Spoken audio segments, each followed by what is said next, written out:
Narito ang Veritas News Alert Nationwide. Hinigyang diin ni Malolos Bishop Dennis Villarrojo ang kahalagahan ng integridad, kababaang loob at tapat na paglilingkod sa mga pananampalataya. Ito ang mensahe ng obispo sa 8 bagong paring inordinahan sa Diocese kasabay ng paalala laban sa pang-aabuso sa kapangyarihan at sa paghahangad ng pansariling pakinabang sa ministeryo. Sa kanyang homilya sa ordinasyon, inilarawan ng obispo ang pari bilang isang taong patuloy na hinhubog ng Diyos o isang obra na didinikan ng Panginoon. Akala natin ng integridad ay magiging buo. Tama po yun. Pero hindi sa paraang buo na tayo at hindi na kailangan pag-uhin pa o bubuhin pa. Diyos lang ang ganap. Diyos lang ang may tunay na integridad. Tayo mga pangangpasag at binulang sa pamamagitan ng tawa at biyaya ng Diyos. Tayo'y pasag, pinag-o-obra lang ng Panginoon. Pinag-o-obra lang, kaya huwag sana tayo sumobra. Paadana ng obispo sa mga bagong pari na ang kanilang bukasyon ay isang tawag ng paglilingkod at higit sa paghahari o pag-aabuso sa kapangyarihan. Anya naway taglayin ng bawat pari ang mga katangian ni Jesus na naglilingkod sa kanyang kawan. Tayo din ang uobra upang maging lingkod. Huwag naman tayo sumobra at maging Panginoon.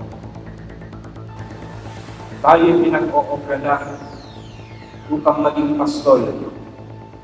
Huwag naman sana tayo sumobra at maging asong ubang. Binadaan din ni Bishop Villarrojo ang mga pari dapat sa materialismo ano mang kapalit sa kanilang pagtupad sa tungkulin sa ministeryo. Tumanggap tayong walang bayad. Magbigay din tayo na hindi umaasa sa anumang kabaitan. Huwag tayong sumobra na ang bawat obra ay may kaukulang sobre.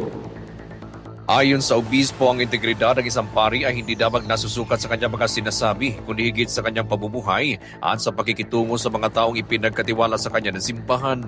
Iginit din ng obispo na pagkikipag-ugnayan ng mga pari sa kanilang nasasakupan ay dapat na magbigay ng kakayahan at pag-asa sa iba sa halip na lumika ng pagdepende o pagmamanipula.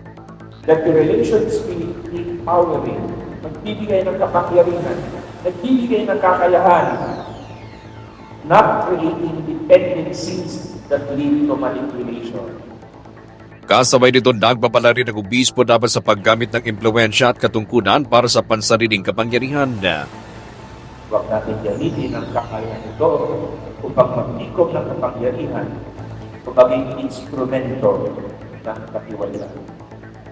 Binigyang din ng obispo na ang bukasyon ng pagpapari ay hindi dahilan o pagpanatiling mahina o hindi nagsisikap na magbago, kundi isang paanyaya upang maging instrumento ng pagbabago sa sarili at sa lipunan. Idibog ni Bishop Villarrojo ang 8 bagong pari at ang buong sambayanan na patuloy na magtiwala sa biyaya ng Diyos at ianay ang kanilang buong sarili sa kanyang kalooban. Kabilang sa mga inordinahang pari sina Fathers Kelvin Yunel Cruz Alejandro, Wentelmo Michico Gabat Avina, Aris Vargas de Castro, Mark Joseph Santos Lorenzo, Joshua Alvaro Reyes, R.R. Anthony Camorongan Reyes, Samuel Nicole Carpi Reyes at Christian Lum Tolentino.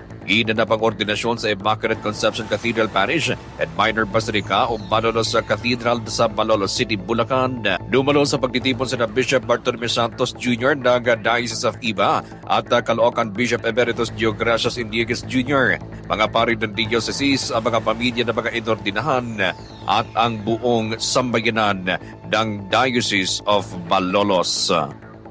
Mga kapanalig mula dito sa Immaculate Conception Cathedral Parish at Minor Basilica sa Malolos City, Bulacan. Para sa Veritas PH, ako ang inyong kapanalig Norman Dikia, sumainyo ang katotohanan.